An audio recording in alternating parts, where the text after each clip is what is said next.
Mga bro, matindi ang pasabog ng Philippine Navy Naval Air Wing. Nag-release sila ng official video kung saan makikita ang live fire missile launch ng Spike NLOS air-to-surface missile mula sa kanilang modernong O-159 Wildcat naval helicopter.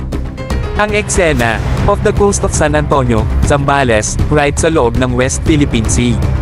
Power move talaga, mga bro, dahil pinapakita nito na hindi biro ang firepower na kaya nating i-deploy sa ating sariling teritoryo. Hindi lang basta test, kundi actual demonstration ng advanced capability ng ating Navy. Ang Spike NLOS mula sa Rafael Advanced Defense Systems ay isang precision-guided missile na kayang umatake ng target ng malayuan, kahit beyond line of sight.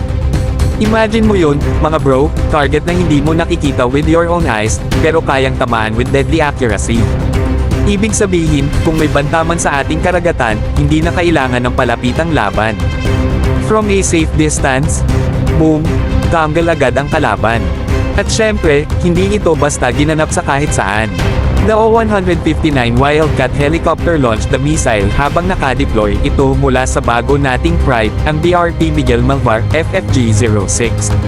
Mga bro, ito na naman, it actually sports advanced weapons integration na kayang makipagsabayan sa mga modernong frigates ng ibang bansa. Kung dati parang puro barko lang na pang-display, ngayon kitang-kita na operational at may tunay na kagat ang ating assets.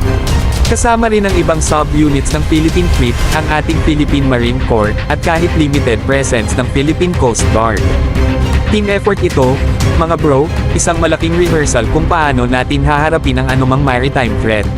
Sa ganitong klase ng exercises, hindi lang capability ang pinapakita kundi ang interoperability ng ating forces.